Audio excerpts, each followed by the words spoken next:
దోస్తులు ఎట్టున్నారు? అందరూ బాగుంటారా? Welcome welcome. ఎట్టున్నారని అడిగితే బయట జనం కొట్టేలాగా ఉన్నది కరోనా దెబ్బకి. మొన్న మా ఫ్రెండ్ బర్త్డే జరిగితే నీకంతా పాజిటివే జరగాలరా బాయ్ అన్న. 2 రోజుల క్రితం వాడికి కరోనా పాజిటివ్ వచ్చింది. ఫోన్ చేసి బండ బూతులు తిట్టాడు. వామ్మో, ఏం మాట్లాడాలో ఏం మాట్లాడకూడదో అర్థం కావట్లా. ఇంతకీ అసలు విషయానికి వస్తే, మీలో చాలా మంది పగలు రాత్రి తేడా లేకుండా వాట్సాప్ వాడుతూ ఉంటారు. వాట్సాప్ గురించి మాకు మొత్తం తెలుసేమో అని ఫీల్ అయిపోతూ ఉంటారు. అచ్చమ్మ రాకేష్ గారిలాగా. మన ఆడికి నాకు పెద్ద తగు అయిందే. వాట్సాప్ మొత్తం తెలుసుని ఆడు, నీకు తెలియని సాన్ ఉన్నాయే అని నేను కొట్లాడుకున్నాం. ఈరోజు ఆడికి మీకు దిమ్మ తిరిగిపోయే వాట్సాప్ ట్రిక్కులు చెప్తా. ఇందులో మీకు ఏమైనా తెలుసేమో చూడండి. తెలిస్తే కామెంట్లో రాయండి. మొదలెడదాం మరి.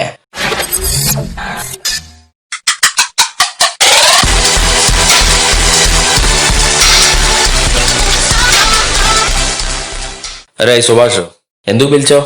నాకు చాలా పని ఉంది, త్వరగా చెప్పు. అయ్యో అట్టనే దొరా. ఇప్పుడు నాకు ఆ రవిగాడికి మొన్న గొడవైంది కదా. మా ఇద్దరికి మధ్య ఈగో ప్రాబ్లం ఉంది. ఆడు ప్రతిరోజు పెట్టే స్టేటస్ నేను చూసినా గానీ నేను చూసినట్టుగా ఆడికి తెలవకుండా ఉండాలి. అవుతుందా? నువ్వు వాట్సాప్ మేధావి కదా, చెప్తావేమో అని పిలిచా. హోయ్ పిచ్చోడా, అలా ఏం కుదరదు. నువ్వు వాడి స్టేటస్ చూస్తే వాడికి తప్పకుండా తెలుస్తుంది. ఓహో అట్నా? ఓసారి ఇట్లా చూడు. ఓసారి నీ వాట్సాప్ సెట్టింగ్స్లోకి పో. అందులో అకౌంట్స్ అని ఉంటుంది, అందులోకి పో. దానిలో ప్రైవసీ అని ఉంటుంది, దానిలోకి వెళ్ళి చివరాకరణ రీడ్ రిసీట్స్ అని ఉంటుంది కదా, ఆ టిక్కు తీసేయి. ఇప్పుడు ఎవడికి తెలియదు నువ్వు చూసినట్టు. అది మరి ఫస్ట్ ట్రిక్. ఒరే రాకేష్, నువ్వు నాకు వాట్సాప్ చేసినావు అనుకో, నువ్వు చేసినప్పుడు ఒక సౌండ్, ఆ రవిగాడు చేసినప్పుడు ఒక సౌండ్, అట్ట వస్తే బాగుంటుంది కదా. అప్పుడు సౌండ్ని బట్టి నేను వాట్సాప్ ఓపెన్ చేయాలా లేదా అని చూస్తా. అట్ట ఉంటుందా? హే పిచ్చోడా, అస్సలు అలా ఉండే ఛాన్సే లేదు. అలా ఎలా వీలవుతుంది?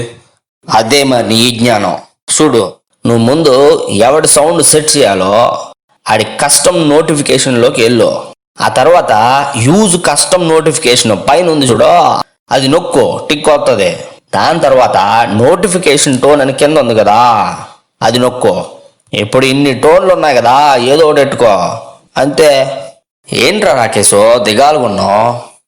ఏం లేదురా, మొన్న నా బెస్ట్ ఫ్రెండ్ తోటి ఓ గొడవ అయింది. వాడు నన్ను బ్లాక్ చేశాడేమో అని డౌట్గా ఉంది. ఎలా తెలుసుకోవాలో తెలియట్లేదు. వదిలే, అయినా నీకేం తెలుస్తుందిలే. యాసలే, మాకు ఒక ట్రిక్ చెప్తా, ట్రై చేయి. కొత్తది ఒక గ్రూప్ క్రియేట్ చేయి వాట్సాప్లో. అందులో నీ దోస్తు ఎవరి మీద అయితే అనుమానం ఉందో ఆడిని యాడ్ చేయి. ఆడు నిన్ను బ్లాక్ చేస్తే కనుక ఆ గ్రూప్లో ఆడు సచ్చిన యాడ్ కాడు. ట్రై చేయి, మరి పని అయిపోయిద్ది. అరే రాకేష్, ఇంకోటి అడుగుతా చెప్పు. ఇప్పుడు నేను ప్రతిరోజు గుడ్ మార్నింగ్ మెసేజ్ పెట్టాలి. నాకు 100 మంది దోస్తులు ఉన్నారు, అందరికీ ఒకేసారి పంపాలంటే ఏం చేయాలి? ఏముందిరా, చాలా సింపుల్. వాళ్ళందరినీ ఒక గ్రూప్ చేయి, దట్స్ ఆల్. ఏది చవా మాత్రం మాకు తెలీదా ఏంది? అసలే ఒక్కొక్కళ్ళు 100 గ్రూపుల్లో ఉన్నారు. ఇప్పుడు ఇంకో కొత్త గ్రూప్ అంటే వచ్చి కొట్టేలాగా ఉన్నారు. అట్ట కాకుండా చెప్పు. హే వేరే ఛాన్సే లేదురా. అదే మరి బ్రాడ్కాస్ట్ అని ఒకటి ఉంటుంది తెలుసా? వాట్సాప్లో చాలా మంది చూసే ఉండరు. పైన 3 సుక్కలు నొక్కి ఈ న్యూ బ్రాడ్కాస్ట్లోకి వెళ్ళండి. ఇందులో మీ దోస్తులందరినీ యాడ్ చేయండి. ఇప్పుడు ఆ బ్రాడ్కాస్ట్లో మీకు నచ్చింది వేయండి. మీరు పర్సనల్గా పంపినట్టుగానే వాళ్ళకి వెళ్తుంది. అలాగే మీరు ఏ గ్రూపు క్రియేట్ చేయక్కర్లేకుండానే మీ మెసేజ్లన్నీ వాళ్ళకి పంపొచ్చు. ఎట్టుంది ఈ ట్రిక్?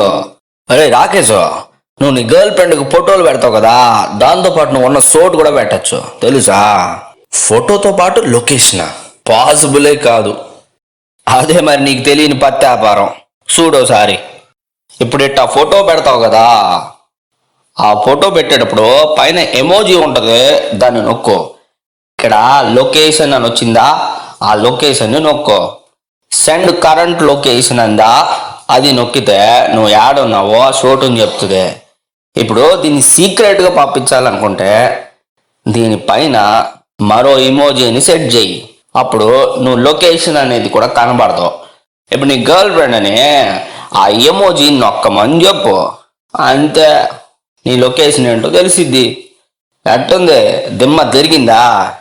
అరే రాకేష్, మొన్న నా పుట్టినరోజున హ్యాపీ బర్త్డే అని నీ స్టేటస్లో పెట్టుకున్నావు కదా, భలే బాగుంది. కానీ ఆ హ్యాపీ బర్త్డే ఆ తెలుపులో బదులు రంగుల్లో పెట్టొచ్చు కదా, అలాగే ఏదైనా మంచి పాంట్లో పెట్టొచ్చు కదా. అరే అలా చేయాలంటే ఫోటోషాప్ ఉండాలిరా. ఇప్పుడు మళ్ళీ ఫోటోషాప్లోకి వెళ్ళి అదంతా చేసేసరికి నాకు చాలా టైం పడుతుంది. ఓహో, నీకైతే ఇది కూడా తెలియదు అనమాట. వాట్సాప్లో నువ్వు పెట్టే టెక్స్ట్ కావలసిన రంగులో, కావలసిన ఫాంట్లో, కావలసిన సైజులో పెట్టుకోవచ్చు. చూడు, ఇప్పుడు నువ్వు ఇలా టెక్స్ట్ టైప్ చేస్తావు కదా, ఈ పక్కన రంగుల భద్రాలా దీన్ని పైనుంచి కిందకు అంటా ఉంటే రంగులన్నీ మారుతాయి. అలాగే అడ్డంగాని చూడు, ఆ టెక్స్ట్ పైన నీకు చక్కగా బోల్డ్ అన్ని పాయింట్స్ మారుతా ఉంటాయి, రకరకాల పాయింట్లు వస్తాయి. అట్టనే టెస్ట్ని ఇట్లా పట్టుకొని పెద్దగా చేయొచ్చు, చిన్నగా చేయొచ్చు, ఇలా రకరకాలు చేయొచ్చు. అప్డేట్ అవ్వరా అయ్యా. అరే రాకేష్, నీ గర్ల్ ఫ్రెండ్ నాకు సెల్లమ్మే కదా, ఓ వాట్సాప్ మెసేజ్ పెట్టుకోవచ్చా? పెట్టుకోరా, దాందే ఉంది. కానీ తన నెంబర్ నీ మొబైల్లో సేవ్ అయి ఉండాలి, లేకపోతే నువ్వు వాట్సాప్ చేయలేవు. అడమ్మ బాడవా, నీకు ఇది కూడా తెలీదా? నెంబర్ సేవ్ చేయకుండానే మెసేజ్ పెట్టగలను. ఓ మై గాడ్, అలా ఎలా పెడతావురా? ఎట్ట చూడు, ఇప్పుడు నీ బ్రౌజర్ని ఓపెన్ చేసి అచ్చంగా నేను టైప్ చేసినట్టు చేయి. ఇలా HTTPS సొక్కలో //ME ఎట్టాగే చేయి అచ్చంగా. దాని తర్వాత నీ దేశం కోడ్ తెలుసా? మన దేశం కోడ్ 91. అది చేసి ఎవరి నెంబర్ కావాలంటే వాళ్ళది ఇవ్వు, ఆటోమేటిక్గా వాళ్ళకి నువ్వు మెసేజ్ పెట్టచ్చు. దానికోసం వాళ్ళ నెంబరు నీ ఫోన్లో ఉండాల్సిన పనిలే. నిజమా? ఇది తెలియక ఇన్నాళ్ళు ఎంతమంది నెంబర్ సేవ్ చేశాను రా వాట్సాప్ చేయడం కోసం. ఇదైతే సూపర్ ట్రిక్ రా. ఎప్పటికైనా శబాసాను ఈ సుభాష్ గారినే. ఇట్లాంటివి నా దగ్గర చాలా ట్రిక్కులు ఉన్నాయి, కానీ నాకు పని ఉండదు. బయటికి వెళ్ళి పప్పులు ఉప్పులు కొని తెచ్చుకోవాలా, మళ్ళీ లాక్డౌన్ పెడతారేమో అని జనం బెదర కొడుతున్నారు. రోజు రోజు ఈ కరోనా వ్యాపారం చూస్తుంటే వణుకు పడుతుంది. మళ్ళీసారి కలిసినప్పుడు నీ దిమ్మ తిరిగి మైండ్ బ్లాక్, రెడ్, గ్రీన్ అయ్యే ట్రిక్కులు చెప్తా. ఇప్పటికైతే ఉంటా మరి. వస్తాను రాకేష్. వెళ్ళరా బాయ్ రా.